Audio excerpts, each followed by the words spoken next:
할렐루야, 반갑습니다. 종국성 TV 종국성 목사입니다. 오늘 증거할 하나님의 말씀은 고린도후서 9장 1절로 15절에 관한 말씀이 되겠습니다. 돈에 대해서 사람들은 예민한 반응을 일으킵니다. 돈이 된다고 한다면 못할 짓이 없는 무서운 세상 속에 살아가고 계십니다. 예수 그리스도를 믿는 여러분들은 돈 어떻게 이해하고 어떻게 생각하고 계십니까? 돈 어떻게 이해하고 어떻게 해석하느냐에 따라서 여러분의 믿음의 인생이 달라질 줄로 믿습니다. 예수 그리스도를 믿는 그리스도인들은 돈에 대해서 어떤 자세를 갖추어야 되겠습니까? 예루살렘 교회가 기근으로 어려움을 겪고 있을 때 1년 전에 고린도 교회가 어려움을 겪고 있는 예루살렘 교회를 위해서 하나님 앞에 구제 헌금을 드릴 것을 약속하셨습니다. 드리겠다고 약속해놓고 이런저런 사정 속에 이런저런 이유를 대면서 1년 동안 드리지 못하고 있을 때 바울은 고린도 교회를 향해서 하나님 앞에 드려지는 헌금, 이 말씀을 오늘 본문을 통해서 하고 계십니다.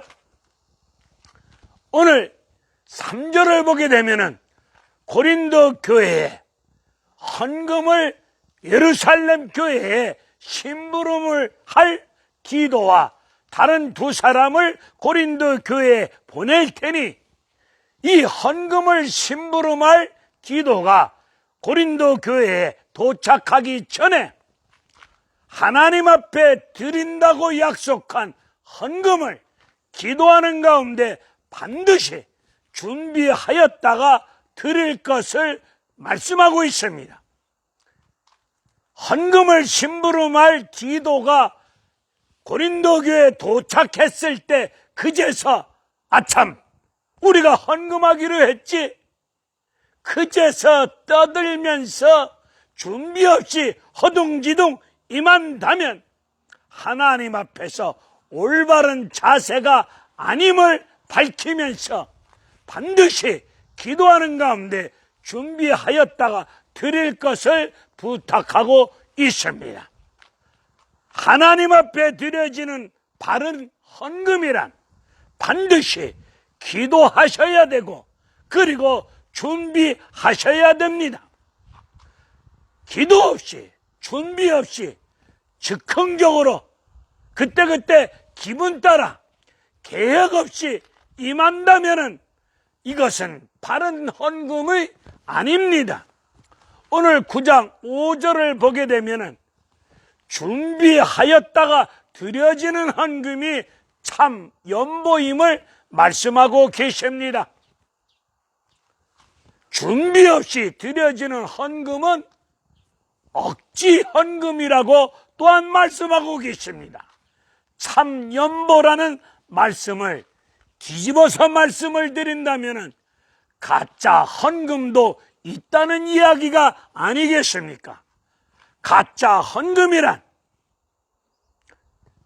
드리는 자세, 드리는 마음, 드리는 동기가 잘못되어진 것을 가짜 헌금이라고 말씀드릴 수 있습니다. 하나님 앞에서 반드시 기도하시는 가운데 준비하셨다가 드려야 됩니다. 헌금을 드리는 문제를 놓고 항상 여러분들은 기도하셔야 됩니다. 다른 인생살이 어려운 문제를 하나님 앞에 도움을 잊기 위하여 문제를 놓고 간절히 기도하는데 드리는 헌금을 위해서 기도하지 않는 경우를 많이 보게 됩니다. 여러분들이 기도하는 가운데 준비해서 드려지는 헌금이 있어야 기도하였기에 교회가 그 헌금을 바르게 사용되어질 줄로 믿습니다. 오늘 준비 없이 드려지는 헌금이 억지로 드려지는 헌금이라고 말씀하고 있는데, 오늘 9장 5절에 나오는 억지라는 말씀 풋노트를 보게 되면은 탐욕으로 드려지는 헌금을 말하고 있습니다. 억지로 드리는 헌금이 왜 탐욕입니까? 출애굽기 16장을 보게 되면 하나님께서 광야 생활 중에 있는 하나님의 백성들에게 만나를 주십니다. 매일매일 주시고 안식일 전날만 이틀분을 주셨습니다. 매일매일 한 사람에게 족한 만나를 주셨습니다. 여기서 만나는 요한복음 6장 35절에서 하늘에서 내려온 생명의 떡이라고 말씀하고 계십니다. 광야길에서 만나를 주신 사건은 하나님께서 이스라엘 백성들에게 만나를 주심으로 말미암아 족한 하루 분량의 만나를 주심으로 말미암아 예수님 한 분으로 충분합니다.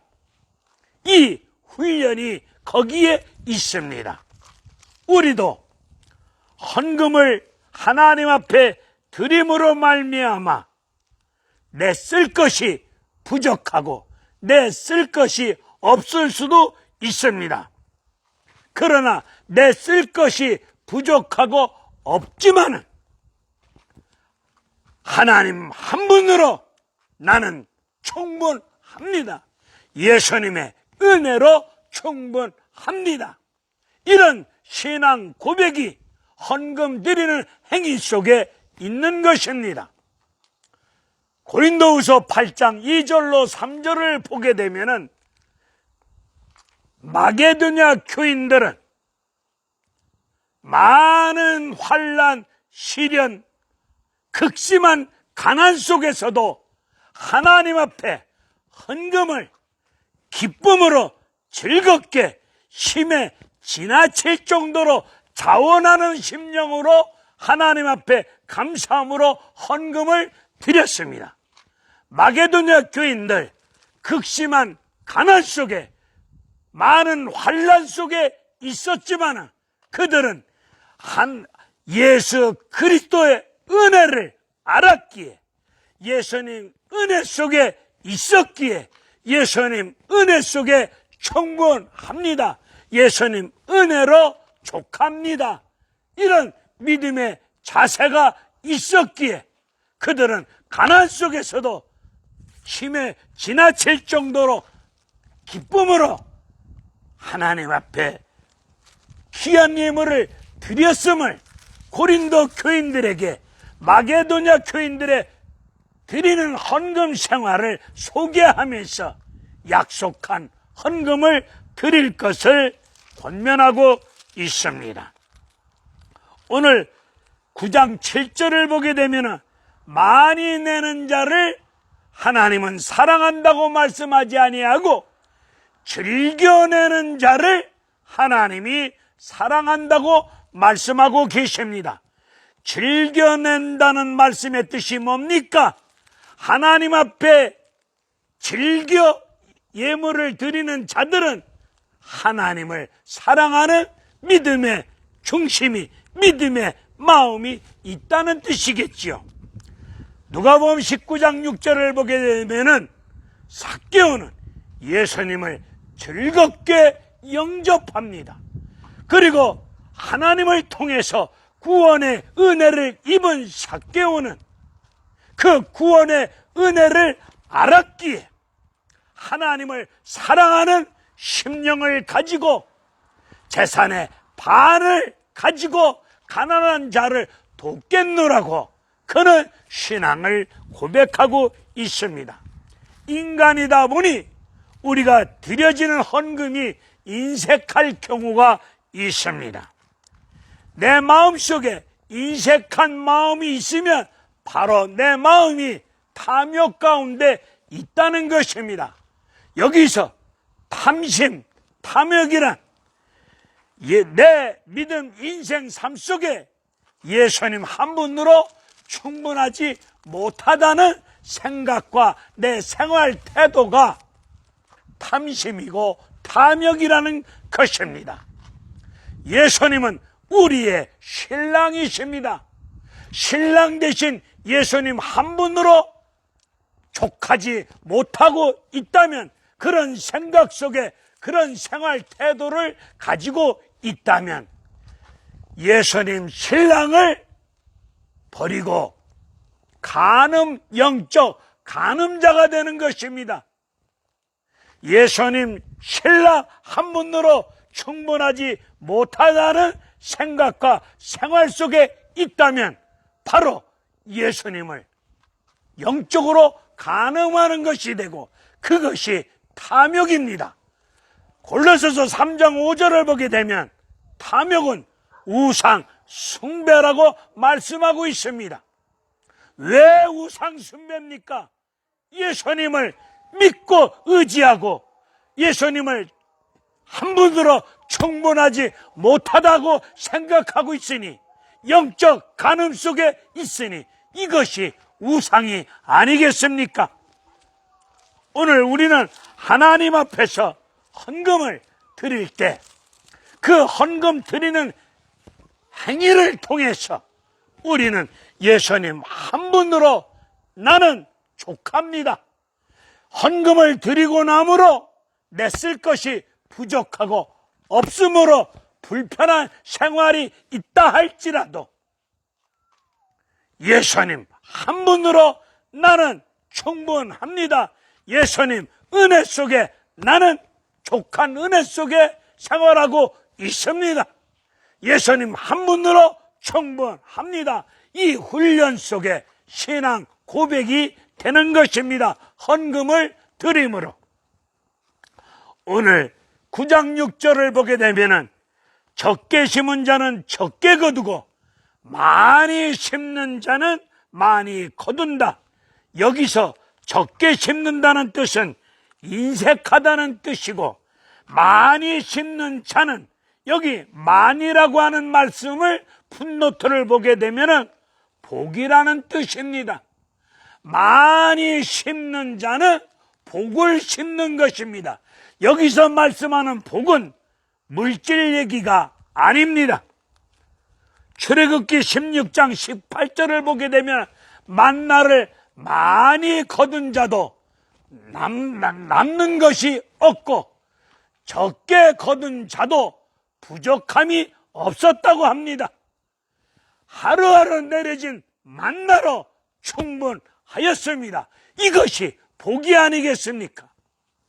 잠언 19장 17절을 보게 되면은 가난한 자를 불쌍히 여기는 것은 여호와께서 꾸는 것을 말씀하고 있습니다. 우리 생활 주변에 가난한 자를 불쌍히 여길 때 하나님께서 나에게 꾸는 것이 됩니다. 하나님이 나에게 꾸셨다면 반드시 갚아 주시지 않겠습니까?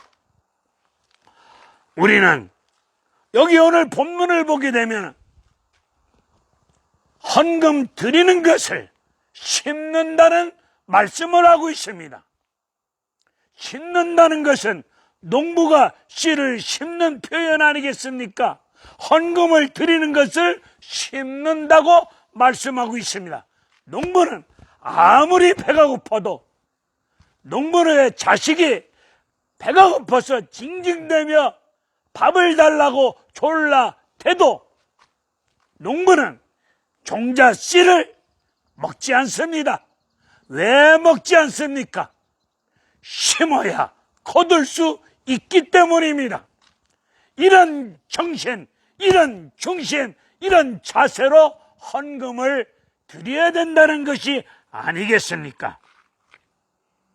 오늘 9장 12절을 보게 되면은 헌금 드리는 것은 어려움에 처해 있는 사람들을 보충해 주는 것입니다. 우리가 헌금을 하나님 앞에 드림으로 말미암아 어려움을 겪고 있는 그분들의 그 어려운 문제를 보충해 준다는 뜻을 가지고 있습니다.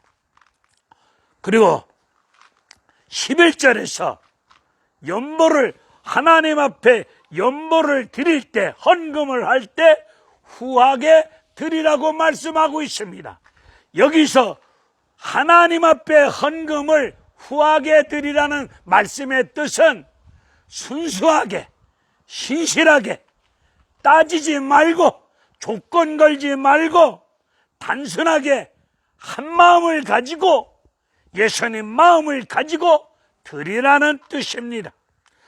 헌금을 드릴 때마다 어떤 조건을 걸지 마시고, 드리고 나서 갑질하지 마시고, 우리는 순수하게, 진실되게, 깨끗하게, 단순하게 조건 걸지 말고 하나님 앞에 드려질 때, 여러분이 드려지는 헌금을 통해서 어려움에 처해 있는 많은 사람들이 다시금 일어설 수 있고 헤쳐나갈 수 있는 하나님의 은혜로운 역사가 임할 줄로 믿습니다. 오늘 9장 13절을 보게 되면 여러분이 드려지는 후한 연보는 하나님께 영광이 된답니다. 여러분들이 그리스도의 사랑을 담아서 하나님께 연보를 드릴 때 그 자체가 하나님 앞에 영광을 드려지는 예배가 될 줄로 믿습니다. 우리는 넘치는 은혜를 받았습니다.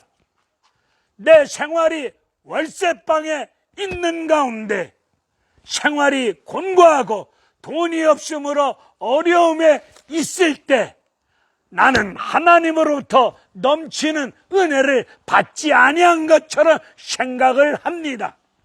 여러분, 죄로 죽었던 나와 여러분을 하나님이 살려주셨어.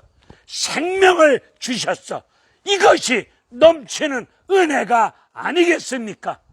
비록 생활이 궁색하고 어려움 속에 있다 할지라도 나와 여러분들은 죽었던 영혼이 예수 그리스도의 피로 살림을 받았으니, 생명을 받았으니 넘치는 은혜를 받은 줄로 믿습니다. 이 은혜를 깨닫고 아는 자는 이 은혜를 나누는 헌금 생활을 하나님 말씀 속에서 바르게 할 줄로 믿습니다. 헌금을 드리는 마음, 하나님 앞에서 겸손한 마음을 가지시고 감사하는 마음을 가지시고 내가 드리는 헌금을 통해서 섬기게 되고 나누게 되고 믿음을 드러내게 되고 하나님의 사랑을 드러내는 이런 바른 헌금의 생활이 되어지기를 바랍니다. 할렐루야, 감사합니다.